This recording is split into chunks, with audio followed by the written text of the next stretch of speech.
اس کا مذہب سے کیا تعلق؟ یہ تو تاریخی ہسٹری ہے. یعنی سیدنا خالد بن ولید کی ایک بات آپ کو معلوم ہوئی, سیدنا عمر کی بات ایک کسی دوسرے کو معلوم ہوئی, اس کے اندر کوئی تنازع پیدا ہو گیا, اس تنازع کا دین سے کیا تعلق ہے؟ اس کا میری آخرت کی فلاح سے کیا تعلق ہے؟ یعنی جب ہم یہ کہتے ہیں کہ ہم خدا کا پیغام لینے جا رہے ہیں تو وہ خدا کا پیغام اس میں نہیں چھپا ہوا کہ رسول اللہ حاضر ہیں کہ غائب ہیں, یا اپنی قبر میں سنتے ہیں کہ نہیں سنتے ہیں, یا مثلا ان کو یا رسول اللہ کہا جا سکتا ہے کہ نہیں کہا جا سکتا. اس کا اس سے کوئی تعلق نہیں. ہمارے اکابر یا اسلاف معصوم تھے یا نہیں تھے.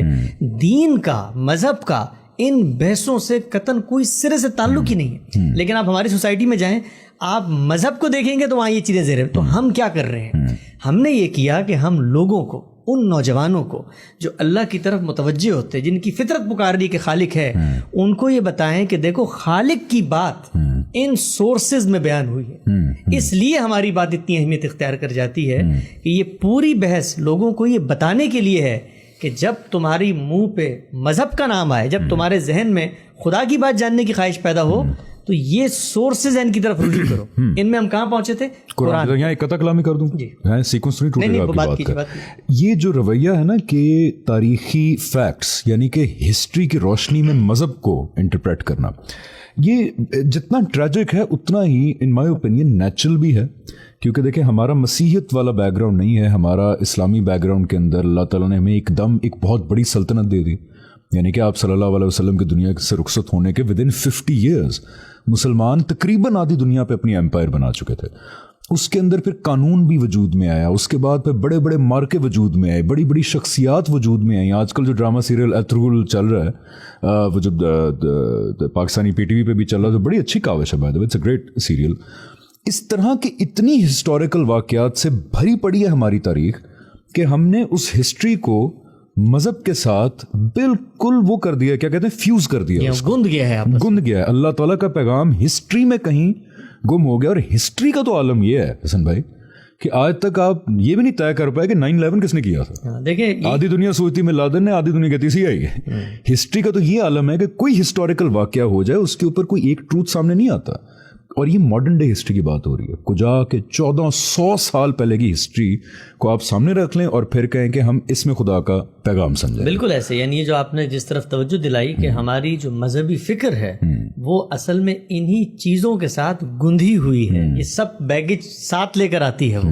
یعنی ہم جب مولوی صاحب کے پاس جاتے ہیں کہ ہمیں دین پڑھائیں تو اس دین میں یہ چیز شامل ہوتی ہے کہ وہ بتائیں کہ جو طرح سے سیدنا عثمان اور سیدنا مثال کے طور پہ علی کے مابین کس معاملے میں اختلاف ہوا, خلافت کا انعقاد کیا تھا, اور تاریخی واقعات اور کربلا اور واقعہ فدق اور اہل بیت اور اطرت اور یہ ساری چیزیں یہ گند چکی ہیں. لیکن جب آپ کریٹیکل انالیسس کی بیس پر لوگوں کو یہ دعوت دیتے ہیں تو دعوت تو ہمیشہ اسی بات کی دی جائے گی نا جو خالص بات ہے. آپ لوگوں کو یہی کہیں گے کہ بھائی سائنس پڑھنی ہے تو پاکستان کے اندر کسی شخص کے اس دعوے پہ کہ پانی سے گاڑی چل سکتی ہے, سائنس کو بنیاد نہ بناؤ. سائنس کی بنیادیں یا سائنس کی منہاج وہ بالکل الگ موجود ہے. تو ہم اسی کی دعوت دے رہے ہیں لوگوں کو کہ آؤ مذہب کو جاننا ہے تو مذہب کے سورسز کو دریافت. تو پہلا سورس کیا تھا؟ قرآن مجید. اب وہ سمرائز کرنا تاکہ پھر آگے بڑھیں. قرآن کے بارے میں ہم نے دیکھے 3 باتیں جانی تھی. قرآن کو جب ہم نے اطمینان ہو گیا کہ یہ رسول اللہ نے ہمیں دیا تھا, علمی طور پہ عقلی طور پہ کھولا, تو 3 باتیں یہ کتاب ہمیں پکار کے بتا رہی ہے. پہلی بات کہ یہ دین کی آخری کتاب ہے, پہلی کتاب نہیں. گویا دین کی پوری الہامی روایت وہ اس کے پس منظر میں کھڑی ہوئی ہے.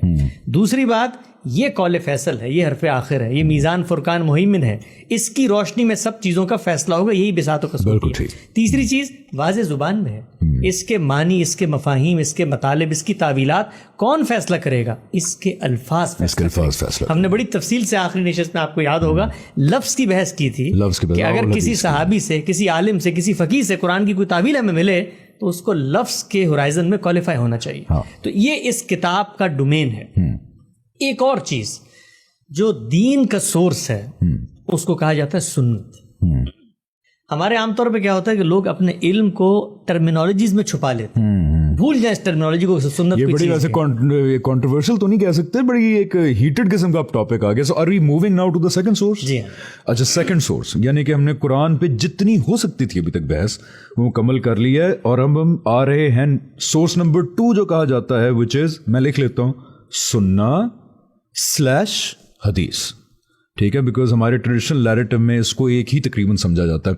یہاں پہ میں صرف اتنی بات کہنا چاہوں گا کہ آگے کنورسنگ اسلام میں اگر اللہ کرے یہ چلتا رہے تو ہم نا اسپیسیفک ایشوز پہ بھی آئیں گے نا, جیسے پردے کا ایشو ہو گیا, جیسے جہاد کا ایشو ہو گیا, اور کیا اس کا ریاست کا مذہب ہو سکتا ہے, نہیں ہو سکتا, تکفیر کے معاملات. لیکن وہ نہیں ہم اپنا پوائنٹ آف ویو سمجھا پائیں گے جب تک سورسز کے اوپر ہم کلیئرٹی نہیں حاصل کرتے. ہر چیز جس کو آپ کہیں گے نا دینی تصور ہے, اس پوری بحث کا مقصد یہ ہے کہ آپ کو ہر منطق, ہر فلسفہ, ہر رائے اس کے ساتھ آ کے اٹیچ کر کے منوانی پڑے. سورسز پہلے پھر سمجھنے پڑیں گے بڑے شدید طور. جی ہاں جی, اسی لیے اس پہ ہم غور کر رہے ہیں. اور بطور طالب علم میں سب کو دعوت دیتا ہوں, ہم خود اس سفر سے گزر رہے ہیں کہ اس کو جانے کے مذہب جب ہم کہتے ہیں کہ خدا کی بات ہے تو پھر خدا کی بات کو تو پھر ثابت کرنا پڑے گا نا کہ خدا کی بات ہے کہ نہیں. بالکل ٹھیک ہے نا. تو آگے بڑھتے ہیں. دیکھیے جب ہم نے اس قرآن کا مطالعہ کیا, ابھی اس کو بھول جائیں. سنت تو میں نے اس لیے بتایا کیونکہ لوگوں کی تفہیم کے لیے, سمجھنے کے لیے ٹرمینالوجی بھول جائیں کہ آپ ایک دوسرا سورس ہے, ٹرمینالوجی بھول جائیں. کتاب کو جب ہم نے کھولا, یہ کتاب رسول اللہ نے مجھے دی, رسول اللہ صلی اللہ علیہ وسلم سے کچھ باتیں کر رہی ہے یہ کتاب. میں چند باتیں بتا دیتا ہوں آپ کو ان میں سے. مثلا رسول اللہ صلی اللہ علیہ وسلم کو اس کتاب نے کہا کہ ثم اوحینا الیک, پھر ہم نے تمہاری طرف یہ وحی کی, ان اتبع ملت ابراہیم حنیفہ, کہ تم ابراہیم کے ٹریڈیشن کی پیروی کرو. اچھا, اسی طرح اس کتاب نے رسول اللہ صلی اللہ علیہ وسلم کو یہ کہا وَجَاهِدُوا فِي اللَّهِ حَقَّ جِهَادِهِ وَاجْتَبَاكُمْ, کوشش کرو اللہ کے راستے میں جتنی کوشش کا حق ہے کرنے کا, جس نے تمہیں منتخب کر لیا ہے. وَمَا جَعَلَ عَلَيْكُمْ فِي الدِّينِ مِنْ حَرَجٍ, اور تمہارے لیے دین کے معاملے کو حرج نہیں رکھا. مِلَّةَ أَبِيكُمْ إِبْرَاهِيمَ وَسَمَّاكُمُ الْمُسْلِمِينَ مِنْ قَبْلِ وَفِي هَذَا, اپنے جو پیروں ہیں ابراہیم, ان کی ملت, ان کے ٹریڈیشن کی پیروی کرو جن کو خدا نے مسلمان بنایا تھا من قبل, اپنی کتاب میں, وفی حاضر اس کتاب میں بھی, یعنی وہ بھی مسلمان تھے, تم بھی مسلمان ہو. پھر قرآن مجید نے انہی پیغمبر کو یہ بتایا کہ قل کہہ دو اننی ہدانی ربی دینا قیما ملت ابراہیم حنیفہ, اللہ تعالیٰ نے الی صراط مستقیم دینا قیما ملت ابراہیم حنیفہ, یعنی اللہ نے مجھے سیدھے راستے کی طرف توفیق دی ہے. وہ سیدھا راستہ کیا ہے؟ ملت ابراہیم. اور پھر آخر میں قرآن نے کہا فَبِهُدَاهُمُ اقْتَدِهِمْ, کہ آپ نے بھی اسی کی پیروی کرنی ہے. اب ایک طالب علم کی طرح ہم ان باتوں کو کھول کے دیکھتے ہیں, بھئی یہ کیا بات ہو رہی ہے, یعنی رسول اللہ کو کیوں کہا جا رہا ہے کہ آپ ابراہیم کی پیروی کریں, ابراہیم کے راستے کی پیروی, ابراہیم کے ٹریڈیشن کی پیروی کریں, اس کی ملت کی پیروی کریں, اس کے طریقے کی پیروی کریں, اس کے رواج کی پیروی کریں, جو کچھ ہم نے اس کو دیا تھا اس کی پیروی کریں, آپ پابند ہیں اس کی پیروی کی. یہ بات جب ہم نے قرآن میں پڑھی تو فوراً سے ہمارے ذہن میں کیا بات آنی چاہیے؟ سوچیں کیا آنی چاہیے؟ یہ جو بات پڑھی تو آنی چاہیے کہ جو پیروی کرنے کا کہا جا رہا ہے وہ اس وقت کہیں زندہ ہی ہوگا نا. بہت اچھی بات. یعنی پہلی بات تو یہ ہے, بہت خوبصورت بات کی آپ نے, کہ جب میں آپ کو یہ کہوں, میں پہلے ہاں چلے, میں آپ کو کہوں کہ حسن بھائی جا کے ٹوپی پہنا ہے, ہاں ٹھیک ہے, ٹھیک, صرف اگر میں اتنا جملہ کہوں گا تو اس کا مطلب ہے کہ آپ کو بھی پتا ہے کہ ٹوپی کیا ہے, اور ٹوپی ایگزسٹ بھی کرتی ہے, ٹھیک ہے. فار ایگزامپل اگر ٹوپی ہی نہ ایگزسٹ کرتی ہو یا ٹوپی پہننے کا رواج ہی نہ ہو دنیا کے اندر, تو میں آپ سے کیا کہوں گا کہ پھر ڈفرنٹ بات کروں گا نا. پہلے تو آپ بتائیں گے کہ پہلے میں کہوں گا حسن بھائی ایک چیز ہوتی ہے ٹوپی, نہیں ایک چیز ہوتی ہے جو آپ کا سر ڈھانپتی ہے, وہ اس طرح کی بنی ہوتی ہے, اس کو آپ پکڑیں اور اپنے سر پہ اس طرح پہن لیں گے یہاں تک سر آپ کا چھپ جائے, اور اس کا نام آج سے ہم رکھتے ہیں ٹوپی.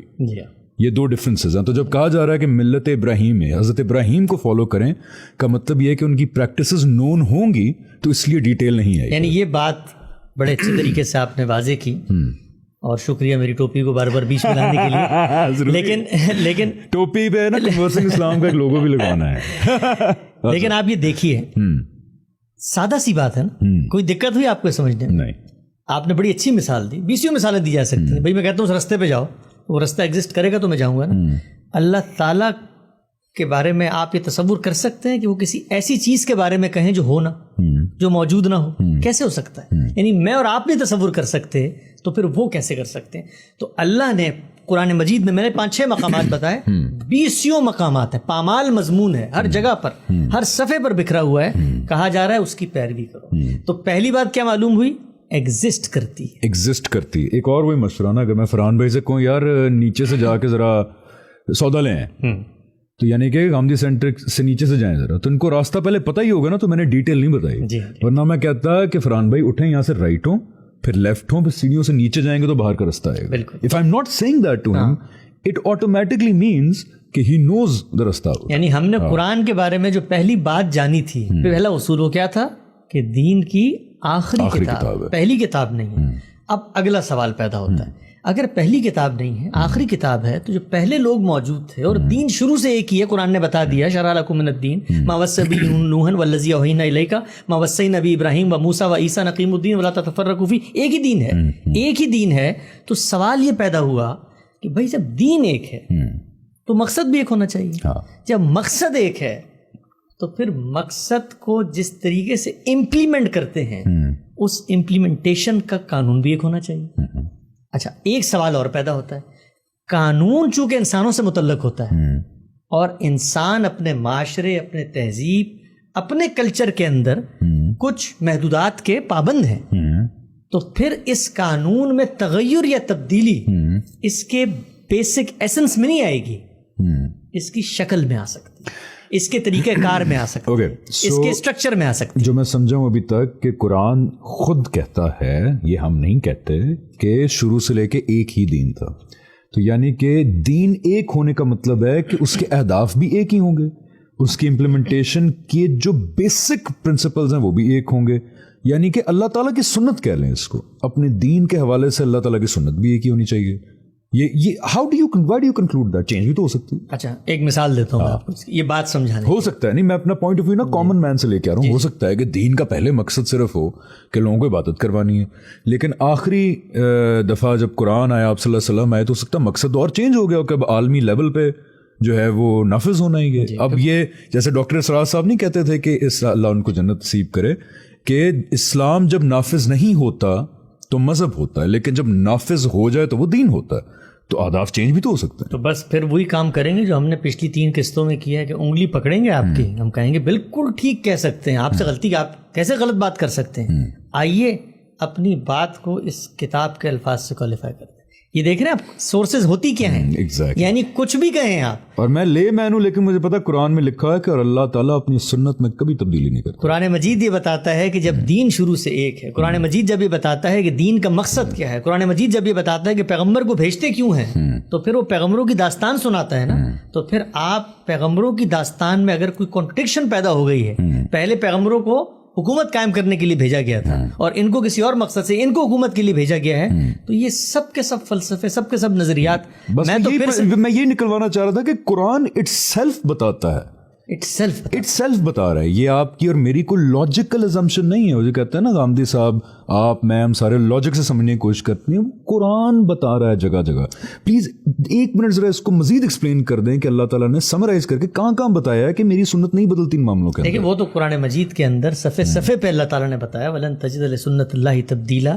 کفار کے ساتھ معاملات ہوں, انکار کرنے والے ہوں, رسولوں کو بھیجا جائے تو اس کے ساتھ جو قانون ہو, ویسے اللہ تعالیٰ کا دنیا میں عزل و نسب کا قانون ہو, قوموں کو اٹھانا گرانا, ان سب چیزوں کے بارے میں اللہ نے طے کر دیا ہے کہ اللہ کی سنت تبدیل نہیں ہوتی. وہ جو بات میں نے کی تھی اس کو میں ایک سادہ مثال سے سمجھاتا ہوں.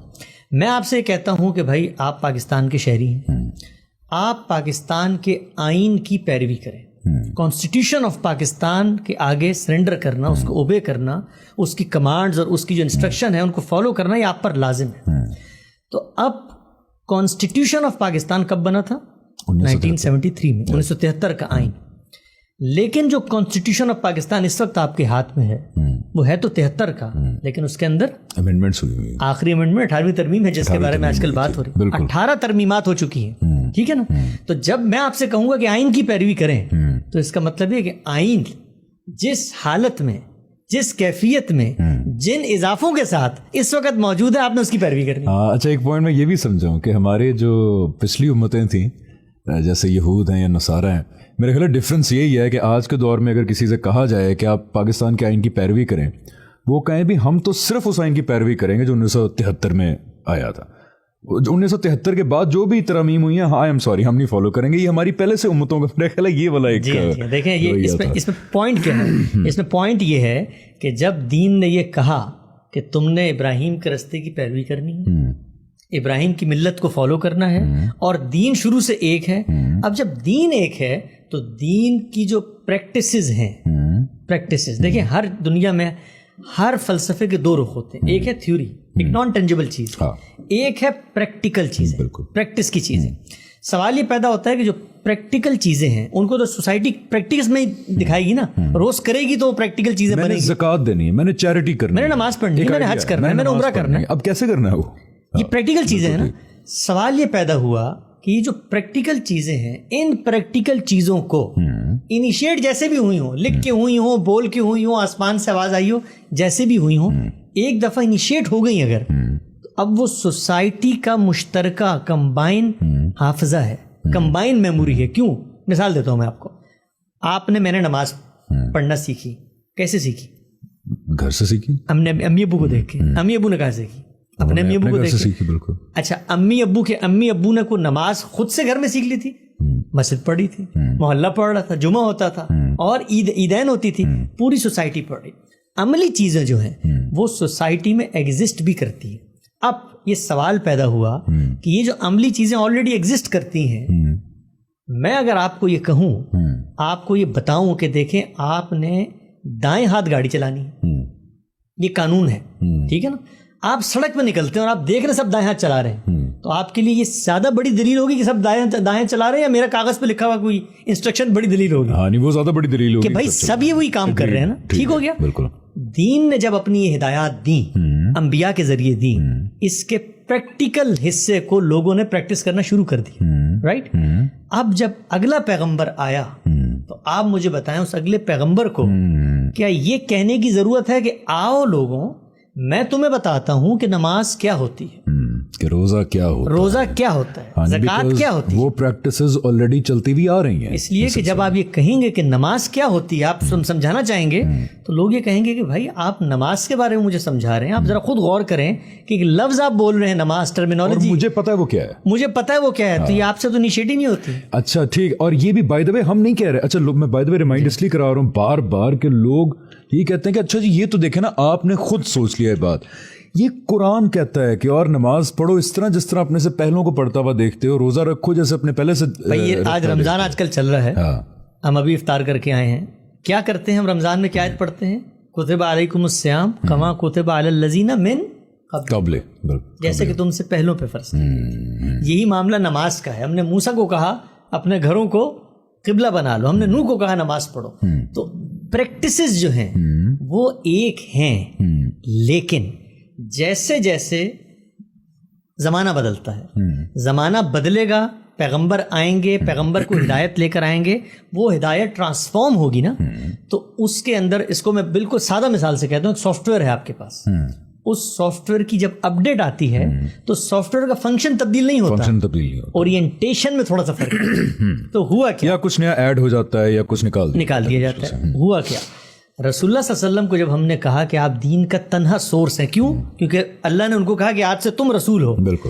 تو اب انہوں نے جو جاری پریکٹسز تھی ان کے اندر کچھ ترمیمات بھی کی، کچھ اضافے بھی کیے، کچھ جو مردہ ہو گئی تھی ان کی تجدید بھی کی، ان کو زندہ بھی کیا. مثال دیتا ہوں میں آپ کو. نماز تو لوگ پہلے سے پڑھتے چلے آ رہے تھے. کیا پہلے لوگ نماز میں قرآن پڑھتے تھے؟ نہیں پڑھ سکتے. کیوں؟ قرآن تو نازل رسول اللہ پہ ہوئے اس وقت. بالکل. تو جب قرآن رسول اللہ پہ نازل ہوا تو اس کا مطلب وہ قرآن نہیں پڑھتے تھے، کوئی اور دعا پڑھتے تھے. اس دعا کو قرآن کے آنے کے بعد پیغمبر نے ریپلیس کر دی قرآن کے ساتھ، قرآن کے ورسز کے ساتھ. اور یہ بالکل ایک نیچرل چیز ہے، ایسے ہی ہونا چاہیے. قبلہ بھی چینج ہوا، وہ بھی ایک مثال ہے. یعنی قبلہ پہلے وہاں پر تھا، اللہ تعالیٰ نے. یہ بھی ایک دلیل ہے نا کہ پہلے ہمارا جو قبلہ اول تھا وہ تو جروسلم میں تھا. نہیں، وہ ان کے لیے تھا، یہاں والوں کے لیے یہ والا تھا. یہاں والوں کے یہ والا تھا. لیکن پہلے ہم نے دین ابراہیمی کے لیے اس کی پیروی کی، پھر اگر وہ چینج کیا تو بتایا گیا قرآن کے اندر. نہیں، وہ تو یہی اسی قبلے پہ مسلمان پڑھ رہے تھے. وہاں بھی دیکھیں کیا ہوا. آپ نے سوال کر دیا تو بیچ میں اس کو مختصر جواب دیتا ہوں. ہوا کیا؟ بڑی خوبصورت چیز ہے جو اللہ تعالیٰ نے وہاں کی. ہوا یہ کہ مسلمان خانہ کعبہ کی طرف منہ کر کے نماز پڑھ رہے ہیں. ٹھیک ہے، رسول اللہ کے عہد میں پڑھ رہے ہیں، آپ سے پہلے پڑھ رہے ہیں، سب اسی طرف پڑھ رہے ہیں. بالکل صحیح. یہود اس طرف کر کے پڑھ رہے ہیں. اچھا، اب کیا ہوا؟ تو یہود نے ان سے یہ مطالبہ کیا کہ بھائی یہ جو قبلہ ہے تو قبلہ تو خدا کا وہ بھی ہے نا، تو تم اپنے قبلے کے اوپر نازاں ہو، فخر کرتے ہو، ہمارے قبلے کی پیروی نہیں کرتے.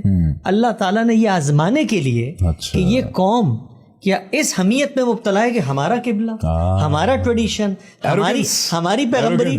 تو کیا کہا کہ آج سے منہ ادھر کے بجائے ادھر کر لو تاکہ ہم دیکھیں کہ ان میں سے کون پیروی کرتا ہے. کہ قبلہ کیا ہے بھائی. قبلہ تو اللہ کی مشیت کا اظہار ہے نا، اللہ کی منشا کا اظہار ہے، کس طرف جاتے ہیں. تو بات کہاں سے چل رہی تھی؟ بات یہاں سے چل رہی تھی، ہم نے کہا کچھ عملی چیزیں ہیں. اب عملی چیزوں کو عمل منتقل کرے گا کہ نہیں کرے گا. اچھا ایک چھوٹا سا نقطہ اور یہاں بیان کر رہے ہیں. ہم نے قرآن کے بارے میں کہا تھا نا کہ قطعی اور ایبسولوٹ ہے، کوئی دو رائے نہیں ہے اس کے بارے میں. کیوں؟ اس لیے کہ اس کے ساتھ اجماع، کنسنسس اور تواتر لفظی ہے. لوگوں نے قرآن کے لفظ کو پڑھا ہے، لکھا، یاد کیا ہے. بالکل. تو عمل کے ساتھ کیا ہوا کہ عمل بھی لوگوں کے فہم میں متفق علیہ ہے اور عمل میں متواتر ہے، کنٹینیوس ہے. ٹھیک ہے. تو اس کو کیا کہتے ہیں ہم اصطلاح میں کہ وہ پریکٹسز جو انبیاء کے ٹریڈیشن میں جاری تھی، رسول اللہ صلی اللہ علیہ وسلم نے اس میں اضافہ کیا، ترمیم کی، تجدید کی، اور اس کو اجماع یعنی کنسنسس اور تواتر عملی یعنی پریکٹیکل کنٹینیوٹی کے ذریعے آگے منتقل کر. کہ حسن بھائی دین کی theory which is Quran and the practice which is سنت، دونوں کے دونوں میرے خیال ہے انسانی دماغی لحاظ سے بھی جو سب سے بہترین میکنزم ہو سکتا ہے کسی انفارمیشن یا پریکٹس کو محفوظ کرنے کا، جو کہ کنسنسس اور تواتر ہے. تو یعنی قرآن اور اس کی پریکٹس، ہمارے پاس کنسنسس کسی 10 لوگوں کا نہیں، علماء کا نہیں، پوری جنریشن کا کنسنسس اور تواتر 1400 سال سے جو چلتا آ رہا ہے اس سے پہنچا. اچھا اسی لیے آپ کبھی نوٹس کریں لوگوں کو بتانے کے لیے کہ اس کے بعد بریک سے واپس آ کے پھر ول کنٹینیو یہیں سے کہ سنت کی طرف آ رہے ہیں، کیوں ڈفرنس نہیں ہے مسلمان امت کے اندر کہ 5 نمازیں ہیں سب مانتے ہیں، لیکن نا کتنے فرقے ہیں، کتنے سیکٹس ہیں، کتنی سیاسی موومنٹس چلیں، کتنی ایمپائرز بنی، گریں، لڑائیاں ہوئیں، جنگیں ہوئیں، آج تک کسی سیکٹ نے آگے یہ نہیں کہا یا یہ مین سٹریم نہیں بنا کہ یہ نمازیں تو 3 ہیں یا نمازیں 8 ہیں. کسی نے نہیں کہا. فرضوں کی تعداد کے اوپر کوئی بھی if I'm correct wrong تو مجھے کریکٹ کر دیں کہ کوئی ہے جو فرائض کی تعداد تو بھی کوئی مسئلہ ہو کہیں پہ کوئی کرے. مثال کے طور پہ کسی کا اگر ذہنی توازن بگڑ جائے تو پوری کی پوری سوسائٹی کھڑی ہے ٹھیک کرنے کی. کہے گی بھائی آپ بتائیں آپ کہاں سے کہہ رہے ہیں کہ کبھی نہیں شیڈ کیا فجر میں 4 فرائض ہوتے ہیں. ٹھیک ہے. اس کے ساتھ روزہ دیکھ لیں، سب کو پتہ ہے، سارے فقہوں کو پتہ ہے. کسی کی افطاری اور سحری کی ٹائمنگز میں ڈفرنس ہو سکتا ہے، بٹ ایوری باڈی نوز کہ روزہ کب ہونا چاہیے. اس میں ایک سوال جو لوگوں کے لیے ہم چھوڑ کے پھر بریک پہ جاتے ہیں، ٹائم ہوا، لوگ یہ پوچھتے ہیں کہ اچھا اگر اس طرح تھا تو پہلے تشیعوں کی نماز اور ہماری نماز میں فرق کیوں؟ وہ تو ہاتھ باندھتے ہیں آباد کھولتے ہیں، ہاتھ کھولتے ہیں آباد باندھتے ہیں. چلیں اسی نوٹ کے اوپر ہم بریک لیتے ہیں اور بریک سے واپس آ کے this is an extremely important episode, یہ والی اور اگلی والی very important, so stay tuned and will see you after the break.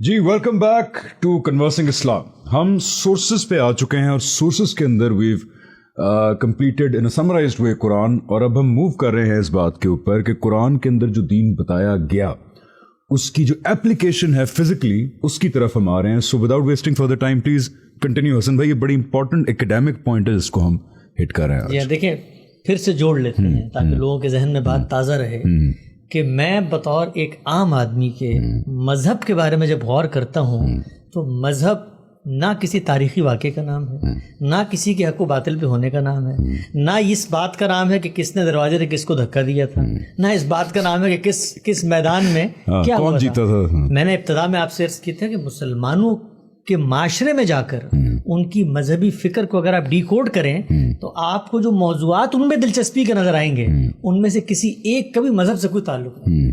مذہب نام ہے خدا کی تائید کا، خدا کی بات کا. وہ بات کہاں بیان ہوتی ہے؟ قرآن مجید میں. علمی عقلی طور پہ طے ہو گیا اللہ کی کتاب ہے، قرآن کو کھولیں گے. قرآن کو ہم نے کھول لیا تو وہ نقطہ جس سے ہم نے آج گفتگو کا آغاز کیا تھا وہ یہ تھا کہ جب اس نے یہ کہا کہ تم ملت ابراہیم کی پیروی کرو، جب اس نے یہ کہا کہ تم ابراہیم ہی کے ٹریڈیشن پہ ہو، وہ سماکم المسلمین من قبل وفی ھذا، اس کو اللہ نے مسلمان بنایا تھا اور تمہیں مسلمان بنایا ہے. تو آپ نے اس کا کیا نتیجہ نکالا تھا کہ وہ ٹریڈیشن لازمی پایا جانا چاہیے، وہ ہوگا تو اس کی طرف توجہ دلائی جائے گی. پہلا نقطہ. دوسرا نقطہ یہ تھا کہ جب یہ کہا کہ اس کی پیروی کرو تو بالکل ٹھیک کہا. کیوں؟ اس لیے کہ اگر دین ایک ہے، خدا ایک ہے, اس کی سنت ایک ہے, اس کے پیغمبر ایک ہیں, تو پھر اس کا طریقہ کار, اس کے ورچوز, یعنی اس کا نصب العین, اس کا آدرش, وہ ریچولز, وہ فزیکل سمبولک پریکٹسز, وہ بھی ایک ہونی چاہیے. پھر ہم نے اس پہ تفصیل سے بات کی تھی کہ وہ ایک ہوں گی لیکن ان کے اندر تغیر بھی ہو سکتی ہے, تبدیلی بھی ہو سکتی ہے, امینڈمنٹ بھی ہو سکتی ہے. جس طرح ہم نے آئین کی مثال دی, آئین کی مثال 1973 کا ہی آئین ہے لیکن اس کے اندر امینڈمنٹس ہوئی ہیں. تو آپ کو جب کہا جائے گا کہ آئین کو مانو تو اس کا مطلب ہوگا کہ آئین جو اس وقت تمہارے ہاتھ میں اس کو مانو. تو ایک عام آدمی جب قرآن کو کھولتا ہے تو قرآن انگلی پکڑ کے اس کو توجہ دلاتا ہے کہ مذہب کی کچھ عملی پریکٹسز بھی ہیں. ان عملی پریکٹسز کو اس بات پر آتے ہیں اب کہ کیا قرآن کو لکھنا چاہیے تھا. تو ہم نے آپس میں اس پر گفتگو کر کے طے کیا تھا کہ اگر وہ لکھتا تو ہم سوال اٹھاتے. لوگ عام طور پر پوچھتے ہیں قرآن میں نماز کا کہاں ذکر, قرآن میں حج کا پورا طریقہ کہاں بیان ہوا ہے, قرآن میں کتنی زکوٰۃ دینی ہے, یہ تو کہیں لکھا ہوا ہی نہیں ہے.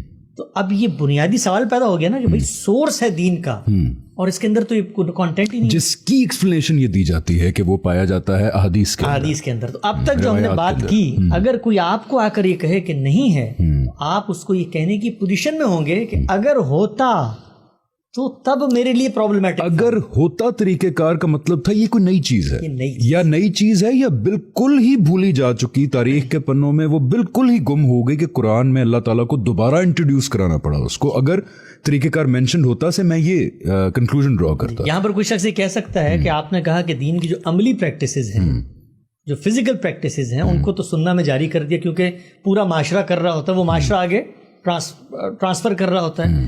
تو کوئی شخص کہہ سکتا ہے کہ بھائی مثلاً میراث کے احکام ہیں وہ بھی تو عملی ہیں, وہ بھی تو چل ہی رہے ہوں گے نا. یا مثلا کوئی شخص کہتا ہے کہ قرآن مجید میں زنا کی سزا بیان ہوئی ہے یا چوری کی سزا بیان ہوئی ہے, وہ بھی تو عملی کام ہے. تو وہ وہاں سے آپ کیوں نہیں لیتے ٹریڈیشن سے؟ سوال پیدا ہوتا ہے کہ نہیں؟ تو دیں جواب اگر ہوتا ہے تو. نہیں تو لیجسلیشن ہے نا, وہ تو اچھی بات کی کہ وہ ایک ایسی چیز ہے, وہ ایک ایسی چیز ہے جو کبھی کبھی ہوتی ہے. یعنی کہ دن میں 5 وقت انسان زنا کر کے کوڑے مارے جاتے ہیں اس کو, کیا روز انسان کو چوری کر کے ہاتھ کاٹے جاتے ہیں. وہ کتاب کا حکم پہلے بھی کتاب کا حکم تھا, اس کتاب کے حکم کو ریپلیس کر دیا کتاب کے دوسرے حکم, اس حکم نے, یعنی کہ 1973 کے آئین کے اندر 18ویں ترمیم نے ریپلیس کر دیا جو اس سے پہلے والی چیز تھی. تو اس کو مسلمانوں کے ٹریڈیشن میں نہیں ہونا چاہیے, اس کو کتاب ہی میں ہونا چاہیے. کیوں؟ پہلے نہیں تھی نا, کیونکہ پہلے بھی کتاب کا حکم تھا, اب بھی کتاب کا, لیکن پہلے کتاب کا حکم ڈفرنٹ تھا. اگر وہ چینج ہوا ہے تو وہ نئے سرے سے اللہ تعالیٰ بتائیں گے, نئے سرے سے کتاب میں آنا چاہیے, اس کا عملی چیزوں سے کوئی تعلق نہیں. آگے بڑھاتے ہیں اس بات. لوگ یہ کہتے ہیں, یہ تصور گاندھی صاحب نے اپنی کتاب میں ایک جملہ لکھا کہ سنت کا مطلب کیا ہوتا ہے؟ طریقہ, رستہ. وہ رستہ پٹا ہوا, اس پہ لوگ بہت چل چکے ہیں, یہ اس کا لفظی معنی ہے. اصطلاح کے اندر ہم اس تعریف میں گئے کہ بھائی اللہ تعالیٰ رسول اللہ کو کہہ رہے ہیں کہ ابراہیم کی ٹریڈیشن کو فالو کرو, تو وہ طریقہ وہ رستہ جو ابراہیم کا تھا. لوگ یہ سوال کرتے ہیں کہ بھائی یہ آپ کہاں سے لے کر آ گئے ابراہیم کی سنت کو یہاں پہ؟ دین تو رسول اللہ سے شروع ہوا, انہوں نے ہمیں سنت دی, یہ آپ کہاں پیچھے چلے گئے؟ یہ کس کی؟ نہیں, یہ بھی ہوتا ہے کہ نہیں ٹھیک ہے دین ابراہیمی کی اصطلاح بھی ہمارے یہاں مشہور ہے, لیکن آپ صلی اللہ علیہ وسلم جب آئے تو پچھلی تمام چیزیں منسوخ ہو گئی. یعنی کہا یہ جاتا ہے کہ جیسے پہلے لوگ کچھ اور کام کرتے تھے اور اب کچھ اور کام کرتے ہیں, بہت بڑی غلط فہمی ہے. آپ قرآن مجید کو پڑھیں, قرآن مجید کہتا کیا ہے ان لوگوں کو؟ وَيْلٌ لِّلْمُصَلِّينَ, اللہ کی یعنی لعنت ہو حرم کے پروہت ان نمازیوں کے لیے. نمازیوں کے لیے حرم میں کیا کر رہے ہیں؟ وہ نماز پڑھ رہے ہیں, دکھاوے کی نماز. ایک اور بھی تو حدیث مبارکہ کے ہی ریکارڈ میں, ہسٹوریکل ریکارڈ میں ملتی ہے نا ایک روایت, جہاں پہ ایک صحابی بعد میں جو بنے انہوں نے آپ صلی اللہ علیہ وسلم کی بعثت سے پہلے کا واقعہ بیان کیا کہ میں وہاں گیا اور میں نے نماز پڑھی. وہ کیا تھی؟ دسیوں صحابہ ہیں. سیدنا ابو ذر کی روایت ہے کہ رسول اللہ پر ایمان لانے سے پہلے فجر بھی پڑھتے تھے, عشاء بھی پڑھتے تھے. خود رسول اللہ صلی اللہ علیہ وسلم نبوت سے پہلے حرم میں جاتے تھے, سب حرم کے اندر لوگ حج کرنے آتے تھے. یہ جو آپ سنتے ہیں قریش مکہ کیا کرتے تھے, حرم کے پروہت تھے نا, حج پہ جو لوگ آتے تھے ان کو پانی پلاتے. حرم بھی ایگزسٹ کرتا تھا, حج بھی ایگزسٹ کرتا تھا, نماز بھی ایگزسٹ کرتی تھی. لوگ عام طور پہ سمجھتے ہیں کہ وہاں جو لوگ تھے, میں ایک مثال کے طور پہ بتا رہا ہوں آپ کو, وہاں جو لوگ تھے وہ دین, خدا, رسول, انبیاء, پیغمبروں کی روایت اس سے بیگانت. ایسا بالکل نہیں تھا. ایسا ہی تھا جیسے آج اسلام کو مانتے ہوئے کوئی ایک فرقہ کسی غلط فہمی کا شکار ہو جاتا ہے. وہ مسلمانوں کے آج بھی ہوتے ہیں نا, وہ ایک فرقہ تھے, یعنی وہ مسلمانوں اسی دین کا ایک فرقہ تھے جو اللہ تعالیٰ کہتے ہیں میں نے آدم علیہ السلام سے شروع کیا, تو اسی دین کا فرقہ ہے. مشرکین بھی, عیسائی بھی, یہود بھی, اسی ایک دین کا فرقہ. اچھا, لوگ عام طور پہ یہ بھی پوچھتے ہیں کہ بھئی یہ جو بات آپ کر رہے ہیں اس کو رسول اللہ سے شروع کیجئے نا. اگر لینی رسول اللہ سے ہے، ظاہری بات ہے ابراہیم علیہ السلام کا دور تو پری ہسٹورک دور ہے نا. میں تو وہاں جا نہیں سکتا ٹریڈیشن کو دیکھنے کے لیے، میں تو اپنے محلے کے امام کو فالو کروں گا جس نے 14 سال میں نماز کو مجھ تک پہنچایا ہے. تو آپ اس کو وہیں سے شروع کیجئے.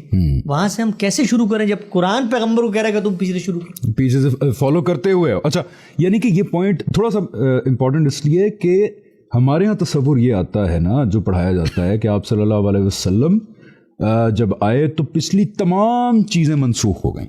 ٹھیک ہے، اسی طرح لوگ ریشنل پیش کرتے ہیں نا، جب حضرت عیسیٰ آئے تو حضرت موسیٰ کی تمام چیزیں منسوخ ہو گئیں آپ حضرت عیسیٰ کے آنے کے بعد، آپ صلی اللہ علیہ وسلم کے آنے کے بعد. پتہ یہ لگا کہ ایسا نہیں ہے. آپ صلی اللہ علیہ وسلم اس تسلسل کی آخری کڑی ہیں rather than کہ starting something new. یعنی اس کو اگر یوں بیان کیا جائے کہ میں دین کہاں سے لوں گا، میرے لیے اتھارٹی کیا ہے؟ ایک شخص محمد رسول اللہ. یہ بات 100% ٹھیک ہے، لیکن محمد رسول اللہ دین کہاں سے لے رہے ہیں؟ وہ دین انیشیٹ کر رہے ہیں، دین ایجاد کر رہے ہیں، نیا دین بنا رہے ہیں. اس کی نفی خود محمد رسول اللہ اور یہ قرآن مجید کرتا ہے. بالکل صحیح. اچھا، ایک اور مثال دیتا ہوں. لوگ عام طور پہ مثالوں سے سمجھتے ہیں. ہم یہاں مغرب میں بیٹھے ہوئے ہیں، امریکہ میں ہیں اس وقت. آپ امریکہ میں کہیں بھی جائیں، آپ کو اگر چھینک آتی ہے، آپ کے منہ سے چھینک نکلے گی اور جو اہل کتاب آپ کے قریب کھڑا ہوا ہوگا وہ آپ کو ایک کلمہ کہے گا، اس کا نام ہے بلیس یو. یہ بلیس یو کیا ہے؟ الحمدللہ جو ہمارا ہے، یہ وہ بلیس یو ہے جو انبیاء کی سنت ہے. بالکل جس طرح ہمارے یہاں بھی رائج ہے وہاں. اور یہاں کیوں ہے؟ اس لیے کہ یہ انبیاء کے ماننے والے ہیں. یہ اسی مذہب کا ایک فرقہ بن چکے ہیں. عملی پریکٹس کا معاملہ یہ ہوتا ہے کہ یہ ان میں بھی جاری ہے. بریک سے پہلے ایک سوال آپ نے یہ کیا تھا کہ جب ہم یہ کہتے ہیں کہ نماز ٹریڈیشن نے منتقل کی، اجماع، کنسنسس اور پریکٹیکل کنٹینیوٹی سے ہم تک پہنچے. ہاں، تو یہ پہنچی ہے تو اس میں فرق کیسے؟ اہل تشیع تو ہاتھ چھوڑ کے پڑتے ہیں. ہاں، یہ پوچھنا تھا. لوگ عام طور پہ کہتے ہیں جب آپ مذہب کی بحث کریں، ہم پوری بحث کو ان طلبہ کے لیے جو مذہب کی طرف آنا چاہتے ہیں ہیمر کر کے بار بار بتائیں گے کہ جب آپ کے سامنے یہ آرگومنٹ آ رہا ہے کس کو فالو کریں ہم. لوگ کہتے ہیں نا اسلام کو تو ہم مان لیں. بھائی کس کا اسلام مانے؟ شیعوں کا مانے، سنیوں کا مانے، اہل حدیثوں کا مانے، حنبلی، شافعی، مالکی، کس کا مانے؟ تو ہم ان کو یہ کہتے ہیں کہ آپ بتائیے کہ پرابلم کیا ہے آپ کو اسلام میں. تو وہ مثال پیش کرتے ہیں کہ بھئی آپ دیکھیں نماز ہی مختلف ہے. کیا مختلف ہے؟ نماز بطور سنت جب جاری کی گئی، یعنی ایک پریکٹیکل عملی پریکٹس کے طور پہ جاری کی گئی، تو جو چیزیں اس میں آپشنل ہیں ان میں اختلاف ہے، جو چیزیں کمپلسری ہیں اس میں ان میں ادھر بھی اختلاف نہیں ہے. ان میں نکال کے دکھائیے اختلاف. مطلب آپ ذرا سرسری سے بتا دیں جو لوگ زیادہ ویل ورس نہیں ہیں، نماز کی ابتدا ہوگی کہ کیا ڈفرنس ہے نماز کے دونوں کے. بالکل ٹھیک. نماز میں قیام ہوگا، نماز میں رکوع ہوگا، نماز میں قعدہ ہوگا، نماز میں سجدہ ہوگا، فاتحہ پڑھی جائے گی اور قرآن ملایا جائے گا، تسبیح تمہید کے کلمات ہوں گے اور آخر میں دعائیں کی جائیں گی، سلام پھیر دیا جائے گا. یہ نماز ہے. اس کے اندر آپشنز کیا ہیں؟ مثلا ڈفرنس، کوئی شخص ہاتھ کھول کے نماز پڑھتا ہے یا ہاتھ باندھ کے نماز پڑھتا ہے. اس کا اس نماز کا جو کمپلسری حصہ ہے اس سے کوئی تعلق نہیں. اس کا تعلق انسان کی سعادت سے ہے کہ جب وہ کھڑا ہو تو کھڑا ہونے کے بعد اس کے لیے کون سا سمبل زیادہ مؤدب ہونے کی نشانی. کوئی کھول کے کھڑا ہو جاتا ہے، کوئی بند کرے. یعنی کہ اس یہاں پہ اختلاف کے اندر بھی جو فنڈامنٹل ہے اس کے اندر کوئی اختلاف نہیں. یعنی یہ اختلاف روا رکھا گیا تاکہ انسان اپنی طبیعت، اپنے مزاج، اپنے ذوق سے کام کرے. اسی طرح لوگ کہتے ہیں بھی نماز کے اذکار میں اختلاف. لوگ اتحیات میں بیٹھتے ہیں، کوئی کچھ پڑھتا ہے، کوئی کچھ پڑھتا ہے، اور جو پڑھتا ہے وہ رسول اللہ سے ثابت کرتا ہے. ہم نے تو یہ سنا ہے جب رسول اللہ سے آپ نے 5 باتیں ثابت کر دی، اس کا مطلب کیا ہے؟ کہ وہ کمپلسری اس کے اندر نہیں ہے. اس کا مطلب یہ کہ جب آپ نے 5 آپشن دے دیے، ایک چیز کمپلسری ہے ہی نہیں. جو چیز کمپلسری ہے وہ کیا ہے؟ رکعتیں ہیں، اس کے بعد طریقہ کار ہے کہ کھڑے کہاں ہے، رکوع کہاں کرنا ہے. بالکل صحیح. اس میں کوئی اختلاف نہیں. یہ ہے سنت. اچھا، اس سے ویسے پتہ چلتا ہے the power of this medium, جو اجماع اور تواتر کا میڈیم ہے، یہ کتنا پاورفل ہے کہ 1400 سال گزر گئے. کتنی، جو پہلے بات میں کر رہا تھا، اتنے مسئلے مسائل آئے، سیاسی زوال اور عروج آئے، امت کتنی تفرقوں میں بٹ گئی. ایک جگہ فاطمید ایمپائر، پھر عباسد، پھر ادھر فلانی ایمپائر، لیکن فنڈامنٹلز ایگزیکٹلی وہی ہے. دس از دا پاور آف تواتر اور جو کنسنسس کا ہے نا. یہ دیکھیں پیدا کیسے ہوئی ہے پاور. یہ پاور پیدا ہوئی زمانی امکان سے. یعنی خارج کے اندر یہ بات موجود تھی کہ اتنے لوگ جمع ہو جائیں گے تو یہ کام سیدنا مسیح کے ساتھ نہیں ہوئی. یعنی سیدنا مسیح کے معاملے میں یہی دین ہے جو ان کو دیا گیا. ابھی آپ نے ایک بات کی تھی کہ لوگ کہتے ہیں کہ وہ آئے تو پچھلی منسوخ ہو گئی. ان کے تو خطبات شروع یہیں سے ہوتے ہیں کہ میں منسوخ کرنے نہیں آیا تورات. ایگزیکٹلی, بالکل بھائی میں تورات کو زندہ کرنے آیا ہوں, اس کو زندہ کرنے آیا ہوں, اس کو ریوائیو کرنے آیا ہوں. بالکل ٹھیک ہے, اوکے. سو ہم یہاں تک پہنچ گئے نا کہ تواتر کنسنسس, ٹھیک ہے, یعنی ضروری ہے, اور اس کا تواتر ضروری ہے جنریشن در جنریشن. قرآن اور ہماری عبادات یا وہ چیزیں جو فرائض ہیں, جو فنڈامنٹل ہیں, حج, روزہ, زکوٰۃ, نماز, یہ ساری چیزوں کے اندر اختلاف آج نہیں ہے. اس کا مطلب یہ ہے کہ ان کا جو میڈیم ہے کنسنسس اینڈ تواتر, اس کے تحت یہ ساری چیزیں ہمارے تک پہنچ گئی. وہ جس گاڑی پہ رکھ کے ہم تک پہنچی ہیں اس پر ہمیں اعتماد ہے کہ وہ سیدھی وہاں سے یہاں. پھر ایک مثال دوں چھوٹی سی, جیسے کہ نماز کیسے پڑھنی ہے, نماز کتنی پڑھنی.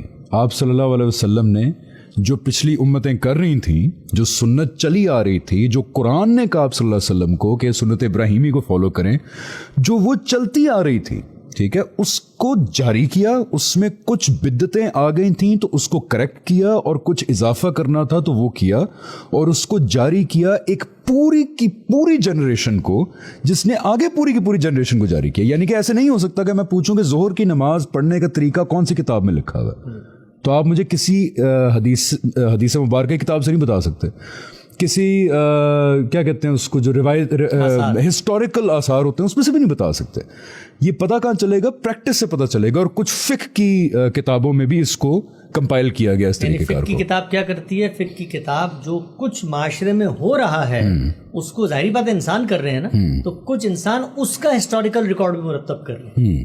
یعنی جو کچھ معاشرے, ہم وہاں سے جا کر لے نہیں رہے, ہم وہاں سے جا کر یہ دیکھنے کی کوشش کر رہے ہیں کہ کیا یہ اسی طریقے سے کنسسٹنٹلی پیچھے جاتا ہے یا پیچھے نہیں جاتا.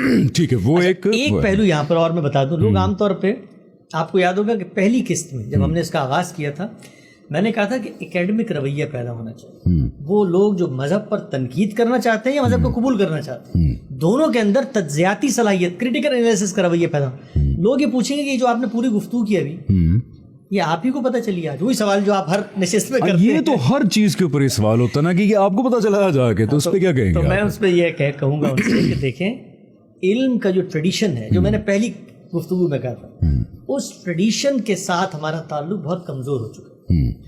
ہم ابتدا سے دیکھیں امام شافعی سے کہ وہ ان عملی پریکٹسز کو کیسے ڈیفائن کریں.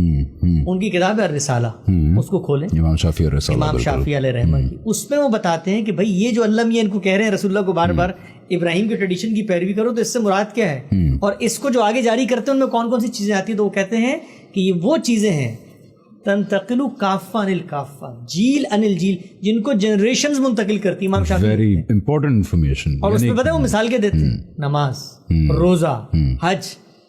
آگے چلیں, آپ ابن عبد البر کو پڑھیں, بہت مشہور عالم دین.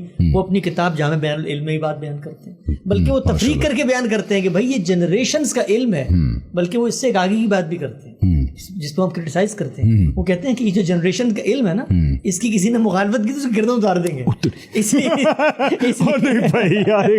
گردن اتارنے کا بہت شوق ہے. نہیں, اس لیے کہ وہ دین سے انحراف کر رہا ہے نا, اس نے دین چھوڑ دیا ایک طریقے سے. اسی طرح آگے بڑھیں, تفاسیر کا ذخیرہ پڑھیں. آپ ابو بکر جساس کو دیکھیں, فقہا کو دیکھیں, آپ تبری کو دیکھیں, آپ آلوسی کو دیکھیں, کہیں نہیں دیکھ سکتے, اردو زبانی جانتے ہیں تو شاہ ولی اللہ علیہ رحمہ کی حجت اللہ بالغہ کا چھٹا باب پڑھ لیں. وہ بتاتے ہیں کہ ملت ابراہیم کی پیروی سے کیا مراد. Very good. یہی وہ علم کا ٹریڈیشن ہے. آپ کو یاد ہوگا کہ پہلی قسط میں نے بہت زور دے کر کہا تھا کہ لوگ, آپ نے مجھ سے پوچھا تھا کہ آپ گاندھی صاحب کی طرف آپ کا التفات کیسے ہوا, تو میں نے کہا اس لیے کہ وہ جو علم کا ٹریڈیشن ہے وہ اس میں کھڑے ہوئے ہیں. بالکل صحیح. ماضی سے واقف ہوں گے تو پھر آپ کے لیے جملہ کوئی پرابلم, خلاصہ کر دیتے ہیں گفتگو کا.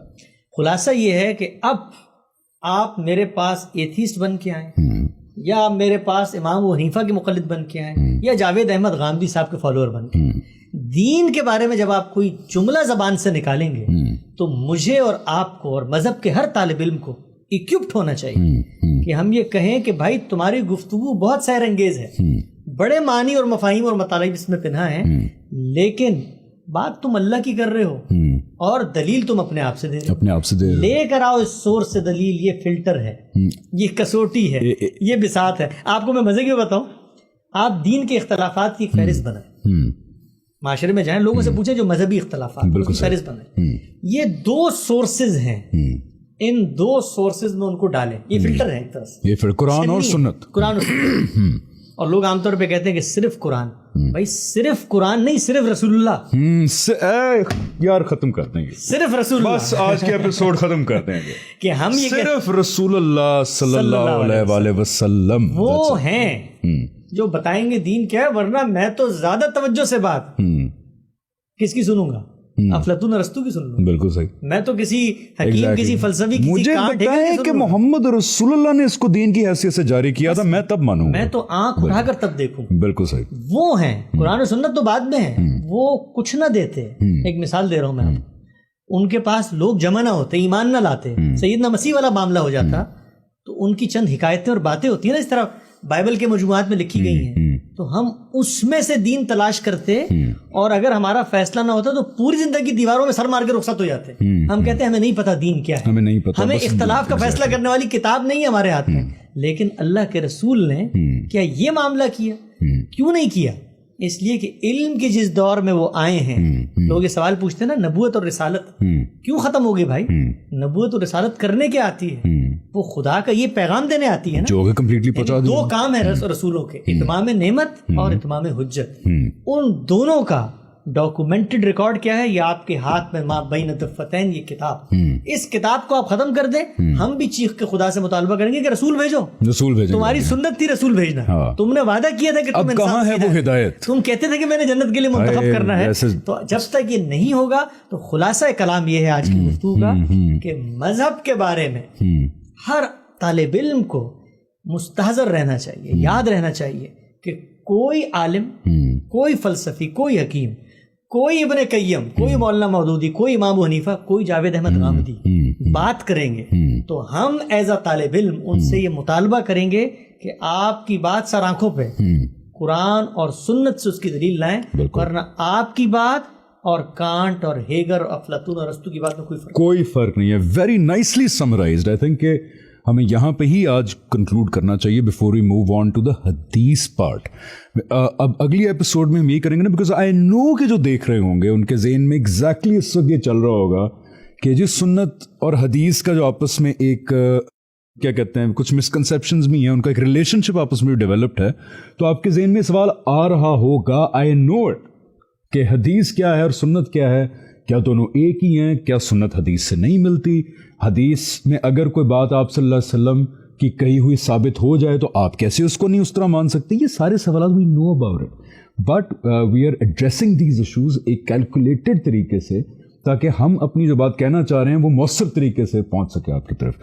آج ہم نے یہ کنکلوڈ کیا, میرا کنکلوژن کی طرف چلیں کہ Quran word of God given to us by Muhammad رسول اللہ صلی اللہ علیہ وسلم, جن کو میں نے اس رسالت کے پورے واقعے کو دیکھ کے محمد ابن عبداللہ سے محمد رسول اللہ صلی اللہ علیہ وسلم مانا, عقلی طور پہ, علمی طور پہ, اور پھر انہوں نے جو سب سے مستند اپنی ڈاکیومنٹ دی جس پہ سب قائم ہے وہ قرآن مجید ہے, سورس نمبر 1. اس کے بعد کیا کوئی اور سورس بھی ہے؟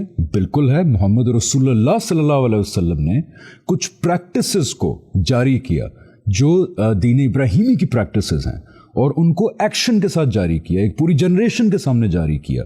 نماز ہے, روزہ ہے, حج ہے, اس کے علاوہ باقی پریکٹسز ہیں. وہ کیسے, اب سوال پیدا ہوا نا کہ قرآن اور سنت مان لیا, میرے تک کیسے آئیں؟ تو وہ کسی ایک کتاب کی صورت میں نہیں آئی, صرف ایک کوئی تاریخی کتاب, وہ کوئی 10 لوگوں نے ہمیں نہیں بتائیں, وہ کوئی 6 علماء نے نہیں بتائیں, وہ کوئی 2000 علماء نے نہیں بتائیں ہمیں. یہ قرآن اور سنت کیسے پہنچی ہماری طرف؟ پوری کی پوری جنریشن کے اجماع اور تواتر سے, یعنی کہ پوری جنریشن نے ایک کام ہوتا ہوا دیکھا, اس کو کیا, قرآن سنا, یاد کیا, لکھا, اگلی جنریشن کو پہنچایا. دس از انسانوں کے لیول پہ the most accurate way to transfer any information اور پریکٹس. اسی لیے اب آپ کہیں گے کہ یار یہ تو آپ کا خیال بھی ہو سکتا ہے کہ بڑا افیکٹو ہے, یہ نہیں, ریالٹی کے اندر اس کا ایویڈنس موجود ہے. کیا ایویڈنس موجود ہے؟ کہ قرآن اور سنت ہمارے تک بالکل خالص فارم میں پہنچ چکی ہے.